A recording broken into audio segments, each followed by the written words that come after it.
కళ్యాణ్ గత నెల 17వ తేదీ జరిగినటువంటి అత్యంత దారుణమైనటువంటి హత్య, భర్తను భార్య సుపారీ ఇచ్చి కిరాతకంగా హతమార్చినటువంటి ఘటనల ఇప్పటికీ నెల 15 రోజులు అయిపోయింది. ఈ నేపథ్యంలోనే తిరుమలరావు బ్యాంకు మేనేజరు ఐశ్వర్యలకు మధ్య పెళ్లి వివాహానికి అంటే గద్వాలకు చెందినటువంటి తేజేశ్వర్ కన్నా ముందే వీళ్ళ మధ్యన సంబంధాలు కొనసాగుతున్నటువంటి నేపథ్యంలో మధ్యలో ఎవరైతే ఈ తేజేశ్వర్ ఉన్నారో తేజేశ్వర్తో వివాహం అయింది. వివాహానికి సంబంధించినటువంటి నేపథ్యంలోనే ఎంగేజ్మెంట్ జరిగింది. ఎంగేజ్మెంట్ జరిగిన తర్వాత ఎలాగైనా సరే నాకు దక్కకుండా పోతుంది, ఐశ్వర్యాన్ని దక్కించుకోవాలనే ఉద్దేశంతో బ్యాంకు మేనేజర్ తిరుమలరావు ఎవరైతే ఉన్నారో ఆ తిరుమలరావు ఐశ్వర్య మీద అనుమానం పెంచుకున్నాడు. తనని ఎలాగైనా సరే దక్కించుకోవాలి, తను ఎక్కడికి వెళ్తుంది, ఎలా వెళ్తుంది, ఎవరితో కలుస్తుంది అనేటువంటి విషయాలు ట్రేస్ అవుట్ చేసేందుకు ప్రత్యేకంగా ఐశ్వర్యకు సంబంధించినటువంటి స్కూటీలో ఇది GPS అమర్చినటువంటి ఘటన వెలుగులోకి వచ్చింది. అయితే అంతకు ముందు ఈ విషయాలన్నీ కూడా ఇద్దరి మధ్యన అనుమానం, తను పెళ్లి చేసుకోవడం ఇష్టం లేదు, నన్ను ఎక్కడికన్నా తీసుకోని ఐశ్వర్య చెప్పినటువంటి నేపథ్యంలోనే బెంగళూరులో తిరుమలరావు సంబంధించినటువంటి చెల్లి అక్కడే ఒక ప్రైవేట్ హాస్టల్లో ఉండి చదువుకుంటున్నటువంటి నేపథ్యంలోనే అక్కడికి వెళ్లి కొంతకాలం అక్కడనే పెట్టినటువంటి పరిస్థితి ఉంది. ఆ నేపథ్యంలోనే తన చెల్లి కనిపించడం లేదని చెప్పి ఐశ్వర్య తమ సోదరుడు స్థానికంగా ఉన్నటువంటి 4వ పట్టణ పోలీస్ స్టేషన్ లో ఫిర్యాదు చేశాడు.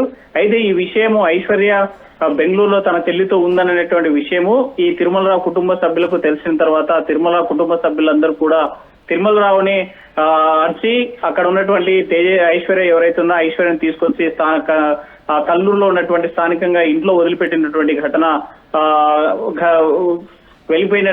విడిచిపెట్టినట్లు స్థానికంగా ఇప్పుడు ఉన్నటువంటి గద్వాల పోలీసులు గత నెల రోజుల నుంచి రిమాండ్ లో ఉంటున్నటువంటి వీరిద్దరిని అటు తిరుమలరావు A1 ఐశ్వర్య A2ని అదుపులోకి తీసుకుని విచారించిన నేపథ్యంలో కొత్త విషయాలు వెలుగులోకి వచ్చాయి. ఆ విషయాలే తాజాగా పోలీసులు కూడా వెల్లడించినటువంటి పరిస్థితి ఉంది.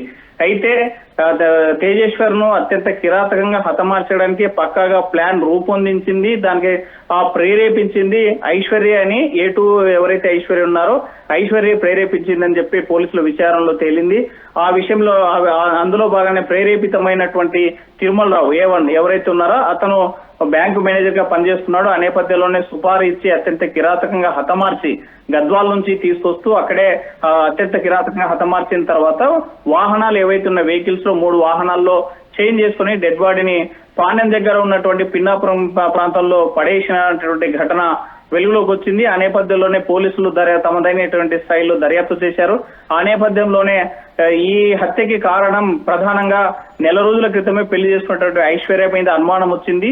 ఇంటి దొంగని ఈశ్వరుడు కూడా పట్టలేరు అనేటువంటి సామెత ఏదిందో అలాగా నటిస్తున్నటువంటి నేపథ్యంలో భర్త చనిపోయినా కూడా తనలో ఎలాంటి ఆహాభావాలు కనిపించకపోవడం, తనకి ఏమీ ఎరగనట్లు కనిపించడంతో అనుమానం వచ్చింది. ఆ నేపథ్యంలోనే తను ఏడవడానికి కంటికి సంబంధించి కూడా ఈ గ్లిజరిన్ వాడినట్లు దర్యాప్తులో తేలింది. గ్లిజరిన్ బాటిల్ కూడా ఐశ్వర్య అంటే ఈ తేజేశ్వర్ ఇంటి వద్ద కనిపించినటువంటి దర్యాప్తులో భాగంగా కనిపించిన నేపథ్యంలో పోలీసులు పూర్తిస్థాయి దర్యాప్తు చేసినటువంటి పరిస్థితి ఉంది. ఏదేమైనా తేజేశ్వర్ హత్య జరిగి సుమారుగా నెలన్నర కావస్తున్నా కూడా దర్యాప్తు ఇంకా కొనసాగుతున్నటువంటి పరిస్థితి అయితే స్పష్టంగా కనిపిస్తుంది. ఈ నేపథ్యంలోనే గత 3 రోజుల క్రితం పోలీసులు కస్టడీని కోరారు. 3 రోజులు తమ విచారించిన తర్వాత A2 ప్రేరేపించిందిగా ఐశ్వర్య ప్రేరేపించే ఈ హత్య చేయించిందనేసి పోలీసులు తేల్చారు.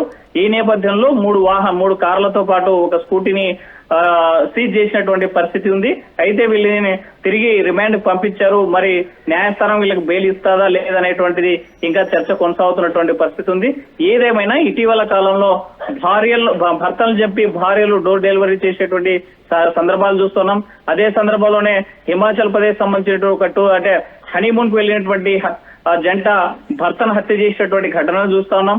తాజాగా గత వారం రోజుల క్రితమే నంద్యాలలో సంబంధించి పిడుగురాళ్లలో ఉన్నటువంటి భార్య భర్తను హత్య చేసి నంద్యాలలో ఉన్నటువంటి ఇంటి దగ్గర డెలివరీ చేసేటువంటి ఘటన కూడా చూస్తుండటంతో సభ్య సమాజంలో తలదించుకునేటువంటి పరిస్థితి దాపురించింది. మహిళలు అత్యంత కిరాతకంగా క్రూరంగా ఆలోచించడానికి ప్రధానమైన కారణం సొసైటీలో జరిగేటువంటి వ్యవహారాల వల్ల ప్రేరేపితం అవుతున్నారు. దీనికి ప్రధానంగా ఒకవైపు సినిమాలు అయితే మరోవైపు ఈ సీరియల్ యొక్క ప్రభావం కూడా పడుతోంది కుటుంబాలపైన.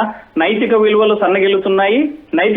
దీంతో పాటు సరైనటువంటి గైడెన్స్ ఇచ్చేటువంటి పెద్దవాళ్ళు ఇంట్లో లేకనే ఇలాంటి హత్యలకు పాల్పడేటువంటి పరిస్థితి ఉందని ఒకవైపు సామాజికవేత్తలు కూడా ఆందోళన వ్యక్తం చేసేటువంటి పరిస్థితి తాజాగా కనిపిస్తుంది.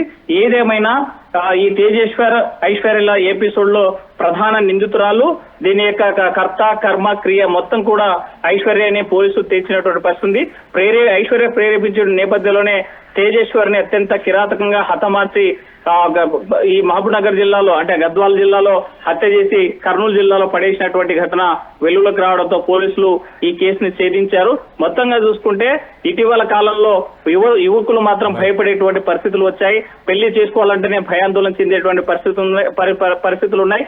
ఈ మధ్య కాలంలో ఆన్లైన్ యొక్క పెళ్లిలు విపరీతంగా పెరిగిపోతున్నాయి. matrimony.com ద్వారానో లేకపోతే ఆన్లైన్ లో జరిగేటువంటి వ్యవహారాల వల్ల ఎవరి క్యారెక్టర్స్ ఎవరి కుటుంబ నేపథ్యము తెలుసుకునేటువంటి పరిస్థితి ఉంది. ఇలాంటి వాళ్ళు అతి తక్కువ కాలంలోనే పెళ్లైనటువంటి నెలకో లేకపోతే 2 నెలలకో సంవత్సరం లోపే భర్తలను హత్య చేసేటువంటి పరిస్థితి దాపరిస్తున్నాయి. సో ఏదేమైనా సామాజిక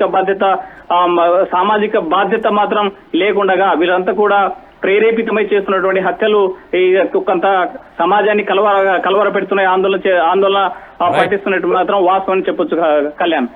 right Hussain, thanks for the update. So మనం చూస్తే తేజేశ్వర్ హత్య కేసులో విస్తుపోయే నిజాలు బయటకు వస్తున్నాయి. ఇప్పుడు ఐశ్వర్య స్కూటీలో కూడా GPS ట్రాకర్ పెట్టాడు తిరుమలరావు. అంటే తనని పెళ్లి చేసుకోమని చెప్పి ఐశ్వర్య పెళ్లి కంటే ముందు తిరుమలరావుని అడిగితే నేను నా భార్య పిల్లలని వదిలి నిన్ను పెళ్లి చేసుకోవాలని చాలా క్లియర్గా చెప్పేసిన తర్వాత ఐశ్వర్య అప్పుడు తేజేశ్వర్ని పెళ్లి చేసుకున్న తర్వాత ఈ స్కూటీలో ఏదైతే ట్రాకర్ పెట్టాడో ఆ ట్రాకర్ని పెట్టి ఆమె ట్రాక్ చేస్తున్నాయి. ఆమె మూమెంట్స్ అన్ని, ఆమె ఎటు వెళ్తుంది, ఎప్పుడు ఎక్కడ ఉంది ఏంటని ఇవన్నీ ఎప్పటికప్పుడు. అంటే ఒక పక్కన వదులుకోవాలని ఇష్టం లేదు, నాకే కావాలి, నాకే దక్కాలి, ఇంకొకరికి దక్కకూడదు అన్న ఉద్దేశంతో ఆమె ట్రాకర్ పెట్టి ఆమె మూమెంట్స్ అన్ని చూస్తూ మళ్ళీ ఆమెని లోబర్చుకోవడానికి మళ్ళీ ప్రయత్నం చేసిన తర్వాత వీళ్ళిద్దరు కలిసి అప్పుడు ఐశ్వర్య క్లియర్గా ప్లాన్ చేసి చెప్పేసింది, ఇంకా సరే మరి మన ఇద్దరం కలిసి ముందుకెళ్దాం, అలాంటప్పుడు మనకి ఇప్పుడు తేజేశ్వర్తో పని లేదు, తేజేశ్వర్ని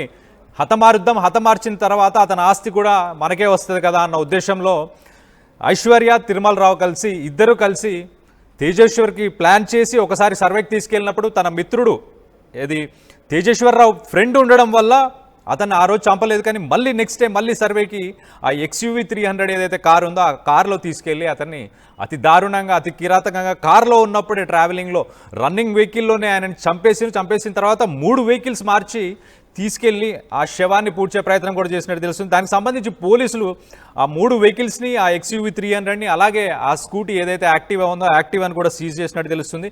ఇదంతా జరిగిన తర్వాత తనని తీసుకెళ్లి బెంగళూరులో ఒక చోట పెట్టినట్టు తెలిసింది. అక్కడి నుంచి పోలీసులు ఐశ్వర్యని అరెస్ట్ చేశారు, అలాగే తిరుమలరావుని కూడా అరెస్ట్ చేసి ఇప్పుడు వాళ్ళు రిమాండ్కి తీసుకున్న తర్వాత ఈ దర్యాప్తులో ఈ విషయాలను బయటికి వస్తున్నాయి.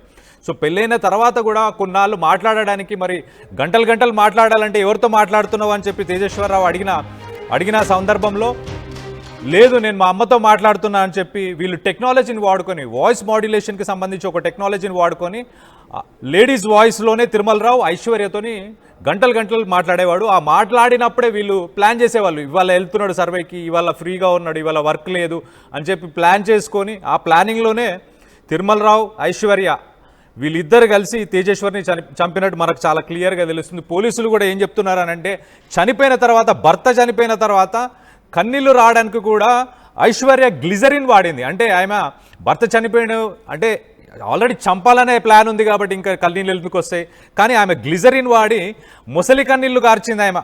బట్ పోలీసులకు మాత్రం ఎక్కడో ఒక దగ్గర చాలా క్లియర్గా వాళ్ళకి డౌట్ వచ్చింది వాళ్ళకి వచ్చి అదే కోణంలో ఐశ్వర్యని ఇంట్రాగేట్ చేసిన తర్వాత ఆమె విస్తుపోయే నిజాలన్నీ బయటకు వచ్చాయి. అప్పుడు ఈ వాయిస్ మాడ్యులేషన్కి సంబంధించి టెక్నాలజీని వాడుకొని రోజు తిరుమలరావుతోని వాళ్ళ అమ్మతో మాట్లాడుతున్నాను ఏదైతే ఫోన్ మాట్లాడుకున్నాడో అది కావచ్చు. ఇంకో పక్క తిరుమలరావుకి ఐశ్వర్య మీద కూడా నమ్మకం లేదు. ఆమె స్కూటీలో కూడా ట్రాకర్ని పెట్టాడు. అంటే ఇప్పుడు భర్తను చంపేసింది, భర్తను చంపడానికి రెడీగా ఉంది, నాతో ఉంది, ఇంకొకరితో కూడా మరి వెళ్తుందా, మరి ఇంకొకరితో కూడా ఏదైనా సంబంధాలు వివాహేతర సంబంధాలు ఉన్నాయా అన్న కోణంలో తిరుమలరావు కూడా ఐశ్వర్యాన్ని కూడా అనుమానించి స్కూటీలో కూడా ఒక జీపీఎస్ ట్రాకర్ కూడా పెట్టినట్టు పోలీసు విచారణలో మనకు ఇప్పుడు దానికి సంబంధించి డీటెయిల్స్ అన్నీ వచ్చినాయి. ఒక్కసారి ఆ విజువల్స్లో కూడా చాలా క్లియర్గా కనిపిస్తుంది చూడండి. ఆ వెహికల్లోనే తీసుకెళ్లారు. ఆ 3 వెహికల్స్ నాకు తెలిసి ఆ XUV 300 ఏదైతే ఉందో ఆ వెహికల్లో ఫస్ట్ తీసుకెళ్లారు. అది తిరుమల రావుకి సంబంధించిన వెహికల్ అని తెలుస్తుంది. ఆ యాక్టివా ఏదైతే ఉందో యాక్టివా కూడా ఐశ్వర్యకి సంబంధించిన వెహికల్ అని తెలుస్తుంది. సో ఈ మధ్యకాలంలో మనం చూస్తే భర్తలు నచ్చకనో లేకపోతే భర్తలతోనో ఒక సమయం కొంతకాలం కొన్ని సంవత్సరాలు గడిచిన తర్వాత బయట 3వ వ్యక్తి నుంచి ఎప్పుడైతే కొద్దిగా ప్రేమతో ఎవరైనా మాట్లాడినా వాళ్ళకి ఆకర్షితులు అయిపోతున్నారు. లేకపోతే చుట్టుపక్కల తక్కువ వయసులో ఉన్న అబ్బాయిలను కావచ్చు ఇష్టపడి వాళ్ళతోని సరే మీకు ఇష్టం ఉంటే మీరు వెళ్ళిపోండి అక్కడ దాకా బాగానే ఉంటుంది, కానీ ఎందుకు ఇంకొకరు ప్రాణాలు తీయడం, ఇంకొకరి ఇంట్లో మీరు వాళ్ళ తల్లిదండ్రులకి వాళ్ళు కష్టపడి పెంచుకున్న వాళ్ళ కొడుకులు కావచ్చు పిల్లలు కావచ్చు వీళ్ళందరినీ చంపాల్సిన అవసరం ఉంది. చంపకుండా మీరు వెళ్ళిపోయి ఉంటే బాగుండేదని అనిపిస్తుంది. మీరేమనుకుంటున్నారు అసలు ఇలాంటి ఇష్యూ మీద? ఇప్పటిదాకా దీంట్లో ఇన్ని ట్విస్టులు, అంటే మొదట్లో ఆ అమ్మాయి అసలు నా భర్తను ఎవరు చంపారో నాకు తెలియదు అన్న ఉద్దేశంతోనే ఆమె చాలా రోజులు అలానే ఉంది, కానీ ఆమె మొసలి కన్నీళ్ళు కార్చిందని పోలీసులు పసిగట్టారు కాబట్టి మనకు తెలిసింది. దీని గురించి మీరేమనుకుంటున్నారు కింద కమెంట్ రూపంలో తెలియపరచండి.